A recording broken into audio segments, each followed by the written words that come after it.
अपनी तरफ से और अपनी पार्टी भाकपा माले के सभी 12 विधायकों की तरफ से आपके आंदोलन को संपूर्ण समर्थन देने आए।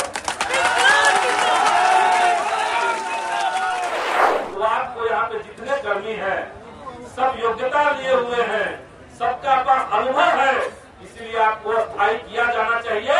ये आपका संवैधानिक मांग है और इसलिए एकजुटता के साथ हम लोग खड़े रहेंगे। चुनाव का मौका है, हम लोग को भी क्षेत्र में निकलना है और इतना जरूर कहेंगे कि बिहार में श्रम की लूट बंद होनी चाहिए। हम लोगों की मांग है सरकार से कि सेवा स्थायी नियमितीकरण, और जब तक नहीं होता है तब तक 7वें वेतन आयोग के अनुशंसा के आलोक में मानदेय का जो है पुनर्गठन किया जाए। नमस्कार, आप देखना शुरू कर चुके हैं लाइव सिटीज को। मेरा नाम शिक है। पिछले कई दिनों से पटना में हजारों कार्यपालक सहायक धरने पर बैठे हुए हैं और अब तो कार्यपालक सहायकों ने भूख हड़ताल शुरू कर दी है। वहीं भूख हड़ताल के बीच महागठबंधन के विधायक भी वहां पहुंचे हैं, संदीप सौरभ भी पहुंचे हैं और तमाम बातें कह रहे हैं, साफ साफ कह रहे हैं जल्द से जल्द सरकार फैसला ले, नहीं तो आगे भी आंदोलन जारी रहेगा और चुनावों में भी कार्यपालक सहायक दिखा देंगे। तो तमाम बातें कह रहे हैं, क्या कुछ कह रहे हैं, पहले आप वो सुन लीजिए। कर्मी का संयुक्त मोर्चा का जो आंदोलन है, इस आंदोलन में मौजूद आप तमाम कार्यपालक साथियों को, इस क्षेत्र से जुड़े हुए सभी हमारे नौजवान साथियों को मैं अपनी तरफ से और अपनी पार्टी भाकपा माले के सभी 12 विधायकों की तरफ से आपके आंदोलन को संपूर्ण समर्थन देने आए।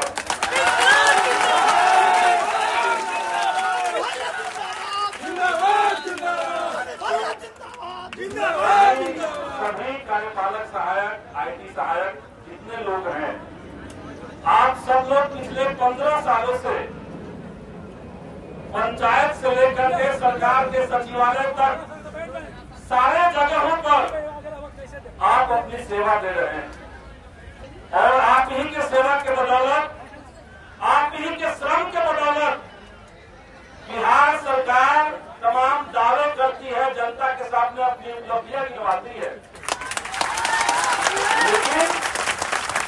लेकिन अगर कार्यपालक सहायकों के साथ आईटी सेक्टर से जुड़े हुए, आईटी से जुड़े हुए जितने हमारे कर्मी हैं, उनके साथ अगर इंसाफ नहीं होता है, अगर आपको इस बात की गारंटी नहीं मिलती है कि 7 साल तक नौकरी पक्की है, अगर ये गारंटी नहीं देते हैं तो ये सरासर नाइंसाफी है, आपके साथ विश्वासघात सरकार कर रही है। आपका सेवा का स्थायीकरण जरूरी है और आपको हम बताना चाहेंगे, देश के सुप्रीम कोर्ट ने और लेबर एक्ट जो होता है, श्रम कानून जो होता है, दोनों में इस बात का उल्लेख है कि परमानेंट चरित्र का जो काम होगा, जो नियमित तरीके का काम है, उसमें आपको हर हाल में नियमित कर्मी रखना चाहिए, नियमित कर्मी को आपको रखना पड़ेगा। तो आप बताइए, आप जो काम कर रहे हैं, आप जो सेवा दे रहे हैं, क्या ये सेवा सरकार को हमेशा नहीं चाहिए? हमेशा चाहिए। जब तक ब्लॉक रहेगा, जब तक प्रशासन रहेगा, जब तक आपका पंचायत रहेगा, जब तक सचिवालय रहेगा, तब तक ये सेवा चाहिए। तो नियमित कामकाज का अगर एक जगह है तो आपको यहाँ पे जितने कर्मी हैं सब योग्यता लिए हुए हैं, सबका पास अनुभव है, इसलिए आपको स्थायी किया जाना चाहिए। ये आपका संवैधानिक मांग है और इसलिए आपने आंदोलन किया। आंदोलन के बाद आप लोग सुन रहे हैं कि भूख हड़ताल भी शुरू कर चुके हैं। तो यहाँ पर जितने भूख हड़ताली साथी बैठे हैं, इनके साथ पूरी एकजुटता के साथ हम लोग खड़े रहेंगे। चुनाव का मौका है, हम लोग को भी क्षेत्र में निकलना है और इतना जरूर कहेंगे कि बिहार में श्रम की लूट बंद होनी चाहिए। मेहनत की लूट, पसीने की लूट जो चल रहा है, वो चाहे आउटसोर्सिंग कंपनियों के बहाने या सरकार नियोजन के माध्यम से लोगों को गन पॉइंट पे रखती है, उसके माध्यम से जो न्यूज चल रहा है इसको हर हाल में बंद होना पड़ेगा, वरना वो जान लें कि जितने लोग यहाँ बैठे हुए हैं केवल कर्मचारी नहीं है, सब लोग बिहार की जनता भी है, सब लोग वोटर भी है और सबके परिवार भी है। तो इसलिए अगर ये सरकार आपके साथ इसी तरीके से नाइंसाफी करती रहेगी तो उनको याद रखना चाहिए कि आज ये जो हुजूम गर्दनीबाग में इकट्ठा है, आने वाले दिनों में ये हुजूम सड़कों पर उतरेगा और ऐसी सरकार को बदलने में हम लोग लेट नहीं लगाते हैं। बिहार इसका उदाहरण रहा।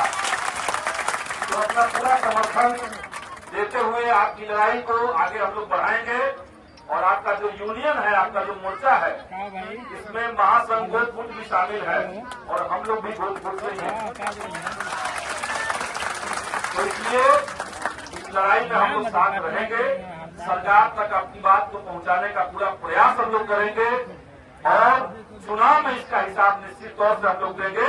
महागठबंधन की सरकार जब आ जाएगी, इतना जरूर कहेंगे हम लोग की बात हुई है, तमाम महागठबंधन की जो पार्टियां हैं उसमें हमने ये बात उठाया है और एक सहमति है कि अगर महागठबंधन की आ जाएगी सरकार तो जितने लोग आउटसोर्सिंग से पीड़ित हैं, जितने लोग नियोजन से पीड़ित हैं, जिनको टेम्पोररी रख करके दंपत्ति पर बंदूक रखा करके काम करवाया जा रहा है, उनकी मुक्ति महागठबंधन जरूर करवाएगी। ये आपके सामने हम लोग करेंगे और इसलिए आप सबसे अपील है इस लड़ाई को, इस एकजुटता को इसी तरीके से बरकरार रखिए। हमेशा हम लोग आपके साथ हैं, भाजपा वाले आपके साथ प्रतिबद्धता के साथ खड़ा है। इसी अपील के साथ एक बार फिर से आपको इस आंदोलन के लिए बहुत बहुत बधाई देते हुए, आपको शुभकामना देते हुए अपनी बात को खत्म करते हैं। बहुत बहुत धन्यवाद। हम लोगों की मांग है सरकार से कि सेवा स्थायी नियमितीकरण, और जब तक नहीं होता है तब तक 7वें वेतन आयोग के अनुशंसा के आलोक में मानदेय का जो है पुनर्गठन किया जाए और इसमें जो है वरीयता का विलाप का भी ध्यान रखा जाए। जो हमारे साथी मर जाते हैं किसी कारणवश से तो उनको 4 लाख का अनुदान दिया जाता है। हम सरकार से ये आग्रह किए हैं कि 40 लाख दिया जाए। सेवा काल में मृत्यु के उपरांत उनके आश्रितों को जो अनुकंपा का लाभ दिया जाए और ईपीएफ नियोजन तिथि से ईपीएफ का लाभ दिया जाए। ये हमारी प्रमुख मांग है। दिक्कत कहाँ आ रही है? दिक्कत ये है कि सरकार पिछले विगत दिनों जो हम लोगों ने सरकार को पत्र दिया था, उस पत्र के हवाले से ये कहा गया था कि आप लोग का मानदेय और ये सभी मांगों पर विचार किया जाएगा और इसको यथाशीघ्र पूर्ण कर दी जाएगी। करीब 6 महीना बीत जाने के बाद जो है हमने फिर मिशन से, बिहार प्रशासनिक सुधार मिशन से संपर्क किया। वहाँ के पदाधिकारी ने बताया कि अब आप लोग का मानदेय का निर्धारण या कोई भी मांग जो है चुनाव के बाद होगी। हमने पूछा कि चुनाव के बाद होगी और इस पर निर्णय लेगी और आप लोग को 1 जनवरी से मानदेय वृद्धि का जो है लाभ मिल जाएगा। दुर्भाग्य ये है, जब मैंने पदाधिकारी से पूछा कि क्या इस पर निर्णय हो गया तो उन्होंने बोला कि निर्णय अभी तक तो नहीं हुई है, लेकिन वो मानदेय का जो है बढ़ जाएगा। हम कि उसमें मानदेय हमारा कितना होगा इसके बारे में कोई जानकारी तो मैं निर्णय कैसे बता सकता हूँ, वो तो सरकार की चीज है।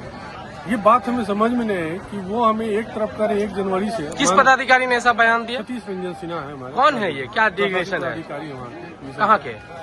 प्रशासनिक सुधार मिशन सोसाइटी के, बिहार प्रशासनिक सुधार मिशन के। ठीक है। तो उन्होंने ये कहा कि जो बात बताया उन्होंने, हमें बड़ा आश्चर्य लगा कि एक तरफ तो वो कहते 1 जनवरी से आपका मानदेय की बढ़ोतरी हो जाएगी, दूसरी तरफ जब मैंने उनसे मांगों के बारे में चर्चा की तो उनका कहना था कि उसके लिए मैं ऑथराइज व्यक्ति नहीं हूँ कि मैं आपको इसके बारे में कोई कमिटमेंट कर सकूं। तो ऐसी स्थिति में क्या करने का आगे सोचे? आगे क्या करने का सोचे? हम लोग भूख हड़ताल कर रहे हैं और इसके बाद भी नहीं होता है तो मिशन के घेराव और आदि कार्यक्रम करेंगे। तो आपने सुना कि स्थायीकरण की मांग को लेकर कार्यपालक सहायक पिछले कई दिनों से पटना में धरने पर बैठे हुए हैं और अब भूख हड़ताल भी शुरू कर दिया और सरकार को चेतावनी भी दे रहे हैं। लंबे वक्त से उनकी मांग है कि उनका स्थायीकरण हो, लेकिन सरकार सुनने को तैयार नहीं है। इसी को लेकर आज पटना में विरोध प्रदर्शन कर रहे हैं और अब भूख हड़ताल भी शुरू कर दी है। तो भाई रही लाइव सिटीज के साथ हमारे यूट्यूब चैनल को सब्सक्राइब करिए, लाइक करिए। धन्यवाद।